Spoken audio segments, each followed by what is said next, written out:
그 첫 순례지를 찾아가는 길. 대구 동산의료원은 선교사들에 의해 세워진 것으로 과거 대구와 경북 지역 선교의 주축이 됐었다. 병원의 현대식 건물을 지나 조금 더 가다 보면 이국적인 아름다운 풍경이 펼쳐진다.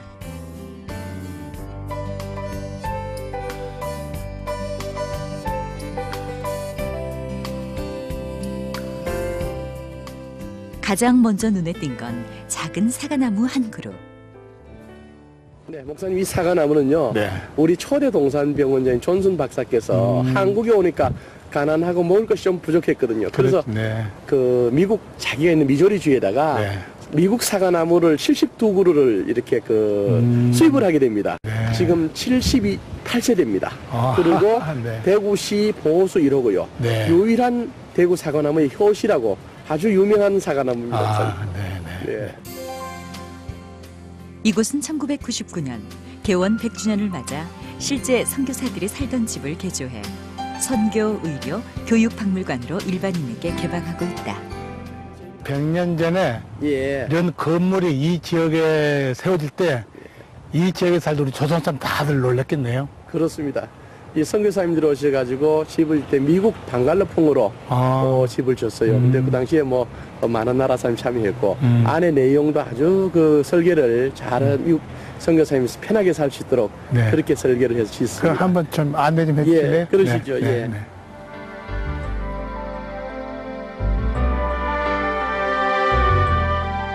잘 보존된 이 서양식 건물은 대구 유형문화재로 지정되는 등 건물 자체만으로도 큰 가치를 지니고 있다. 스위처 선교사의 주택은 우리나라 선교 역사에 관한 자료들과 성경의 다양한 유물들이 전시돼 있다. 대구 선교의 아버지라 불리는 아담스 선교사. 대구 제1교회와 계명대학을 세우기도 한 그는 1899년 존슨 선교사와 함께 동산의료원을 세운다. 예, 목사님, 여기는 우리 동산의료원 역사가 있는 곳인데요. 맨 여기 보시면은 그 동산의료원이 맨 처음 그 미국 약방부터 시작합니다. 그렇죠. 그다음에 재증원이 이제 109년 됐습니다. 됐고 우리 여기 초대 존슨 원장이시고요. 하워드 마펫 원장님인데 이분은 그 17년도 평양에서 태어나셔가지고 48년부터 우리 동산의료에 와서 봉사하시세요. 근데 93년도에 마치시고 15년간 봉사하시다가 귀국하셨습니다.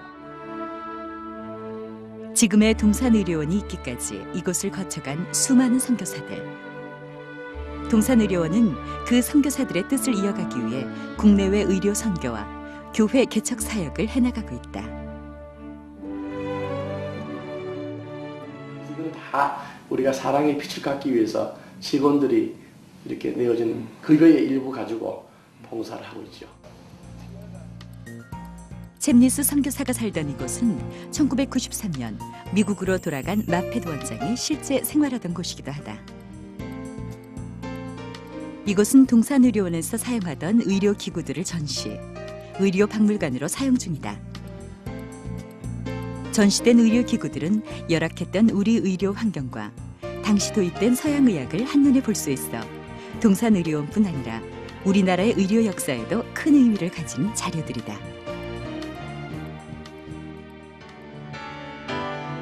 건물 2층에는 하워드 마펫 원장이 사용하던 생활 공간이 그 모습 그대로 보존돼 있다.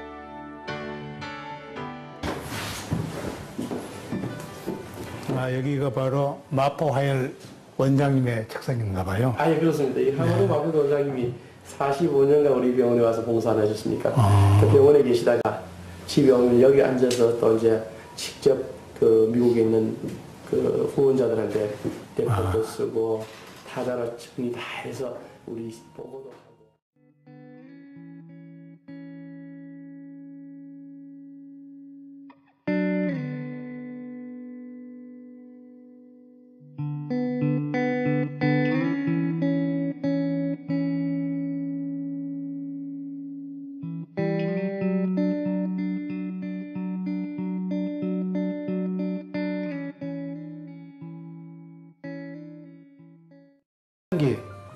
사용했던 의료기구가 그대로 있고 서울대학병원에서 볼 수 없는 거가 있어요. 그렇습니다. 그리고 또 이제 이 안에 와서 그 생활하셨던 그 선교사들의 그 모습을 보니까 우리가 배울 것이 너무 많네요. 그러니까 이제 하워드 마펫 원장님이 45년간 생활관으로 쓰신 네. 집이거든요. 네. 2층 여기는 93년도에 사시다가 귀국하시는데 네. 그때 그대로 모습을 놔뒀고요. 밖에 그 경치가 아주 참 멋있네요. 그렇죠? 네. 바람 불고 이렇게 낙엽 불고 떨어지고 하면 네. 정말 운치 있습니다. 네, 운치 있네요. 선교사들의 발자취를 따라가다 보니 우리 신앙의 모습 또한 자연스레 뒤돌아보게 된다. 교육 역사 박물관으로 쓰이는 이곳은 불레어 선교사가 생활하던 공간이다. 가난하고 삶에 찌든 표정들. 선교사들이 처음 이 땅을 밟았을 때 보았던 우리의 모습들이다. 이곳에선 이렇게 우리의 과거 생활들을 엿볼 수 있다. 이곳의 또 하나 중요한 자료는 바로 대구 지역의 항일운동과 관련한 것이다.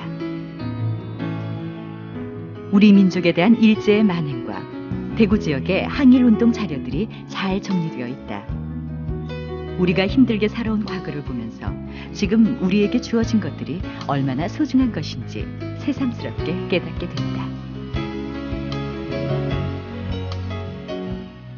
이 선교사님들이 우리 한국이란 이 불모지의 땅에 오셔서 저희들에게 정말 사랑을 아무 조건 없이 주셨거든요. 이제 저희들은 이 선교사님 사랑을 이 이웃 그리고 다른 나라 모든 나라에게 빚진 것을 갚는다는 그런 마음으로 사랑을 좀 베풀었으면 참 좋겠습니다. 조건 없는 사랑을 전한 선교사들은 이곳 은혜 정원에 묻혀 있다. 그들의 희생과 사랑의 정신을 잊지 않고 계속해서 이어나가는 일. 우리가 그들에게 받은 사랑의 빚을 갚는 방법이 아닐까.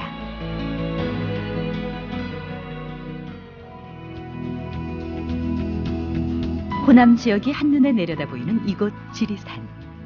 이곳에도 선교사들이 행한 발자취가 남아있다.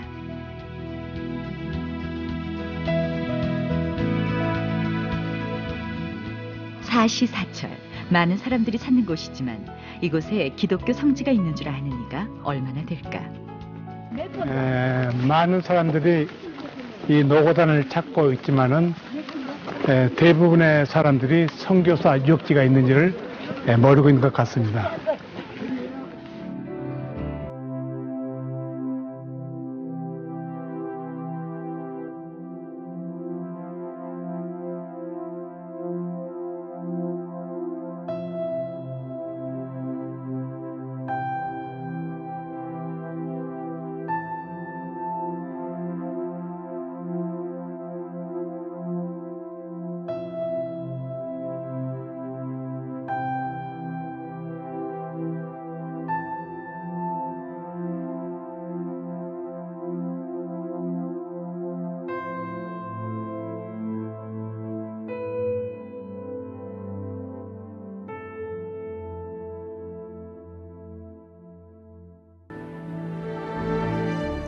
이곳은 1922년 한국에 온 선교사들을 위해 지어진 수양관 건물이다.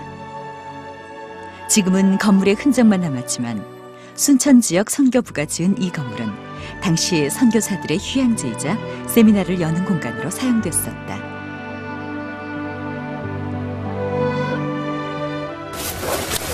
선교사들이 이제 풍토병으로 이제 그 본인도 물론이지만은 또 자녀들이 많이 죽어가기 때문에 그 풍토병으로부터 보호하기 위해서는 높은 이질의 집을 건축해서 건강을 유지해 갔었습니다. 당시 이곳은 우리나라 선교사뿐 아니라 멀리 중국에서도 방문할 정도로 큰 규모였다.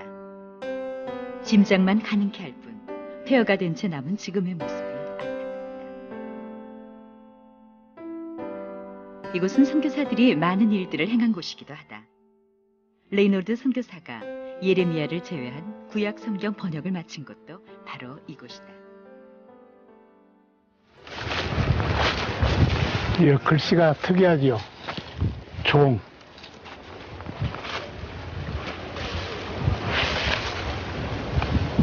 우리는 종으로 왔다. 선교사들의 숨결을 느낄 수 있었던 이곳은 이제 그 모습을 찾아볼 수 없다. 52개의 수양관 건물 중 단 하나만이 남았고 다른 곳은 남아있는 머리돌들로 건물이 있었다는 것만 확인할 수 있을 뿐이다. 그 집이 52채가 있었는데 6.25 전쟁으로 인해서 이 회의실, 강당만 남고 전부 이렇게 망가지고 없습니다. 6.25 전쟁 이후 폐허가 된 노구단 수양관을 대신해 지리산 왕시루봉에 다시 수양관을 지어 사용해왔지만 지금은 그것도 방치된 채 남아있다.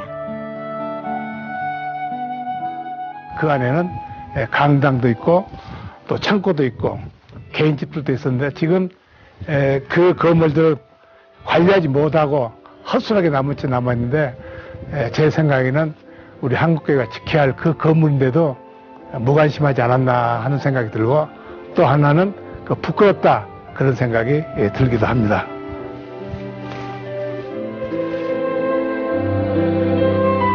얼마 전엔 이 터와 유적지마저 없어질 위험에 처했었다. 뒤늦게 관심이 모아지고 복원운동이 일어나고 있지만 아직 해야 할 일은 많다. 한국 선교의 소망을 품었던 이곳. 그들이 행했던 복음의 발자취들을 온전히 지키지 못한다면 우리 교회의 모습도 온전히 설 수 없지 않을까. 이곳에서 이룬 기적의 역사를 다시 볼 수 있길 바란다.